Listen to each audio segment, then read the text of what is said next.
महिला आयोग आपल्या दारी या उपक्रमांतर्गत गोंदिया जिल्ह्यात राज्य महिला आयोगाच्या अध्यक्षा रुपाली चाकणकर यांनी दिनांक 17 सप्टेंबर रोजी जनसुनावणी घेत कौटुंबिक हिंसाचाराने पीडित असलेल्या महिलांच्या तक्रारी समजून घेतल्या. महिलांवरील वाढता हिंसाचार व अत्याचार हा एक ज्वलंत प्रश्न बनला आहे. त्यामुळे महिला घराबाहेर तसेच घरातही असुरक्षित असल्याने या विषयाची गंभीरता अधिकच बळकट होत चालली आहे. या जनसुनावणी दरम्यान एकूण 56 तक्रारींवर कारवाई करण्यात आली.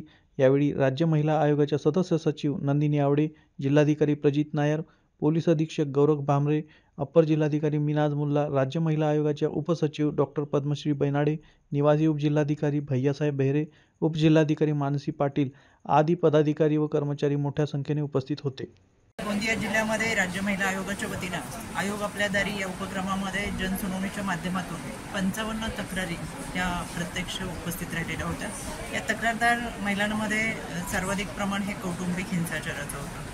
तर मनाला एक समाधान या गोष्टीचं आहे की या 55 तक्रारींमध्ये 7 कुटुंबांचा आज समझोता आमच्या काउन्सिलरच्या माध्यमातून झाला. त्याच्याबद्दल मी त्यांना मनापासून धन्यवाद देईन, कारण की समाजाचा पाया म्हणून कुटुंबाकडे पाहिलं जातं आणि कुटुंब वाचवण्याचा उपक्रम खऱ्या अर्थाने काउन्सिलरच्या माध्यमातून केला जातो. या सगळ्यांमध्ये ज्या तक्रारी आल्या या तक्रारींच्या जागच्या जागी निपटारा करण्यात आला आणि त्याचबरोबर आमचे 3 पॅनल होते. आमचा एक चौथा पॅनल होता. माझ्या समवेत जिल्हाधिकारी आणि पोलीस अधीक्षक हे संपूर्ण जनसुनावणीसाठी उपस्थित राहिले.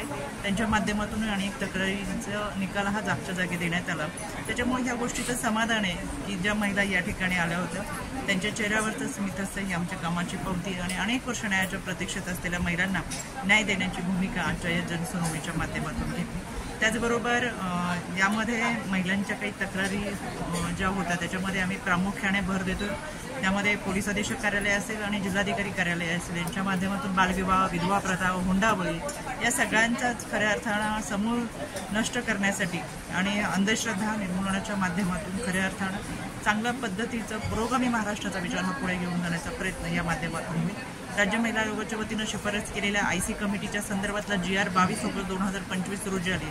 त्याची देखील प्रभावी अंमलबजावणी करण्याच्या सूचना ह्या संबंधित विभागांना दिलेल्या आहेत आणि मला खात्री आहे जिल्हाधिकारी आणि पोलीस अधीक्षक यांनी आतापर्यंत अतिशय चांगल्या पद्धतीची भूमिका या गोंदिया जिल्ह्यामध्ये पार पाडलेली आहे. अतिशय सतर्क आणि चांगल्या पद्धतीची यंत्रणा या दोन्ही विभागाच्या माध्यमातून, त्याचबरोबर आमच्या CO कार्यालय असेल, विधी सेवा प्राधिकरण असेल, जिमोबा असेल, वन स्टॉप सेंटर भरोसा असेल यांच्या माध्यमातून देखील चांगल्या पद्धतीचे उपक्रम राबवले जातात. ज्या काही त्रुटी आमच्यामध्ये असतील त्या भरून काढण्याचा प्रयत्न या माध्यमातून निश्चितपणाने केला जाईल.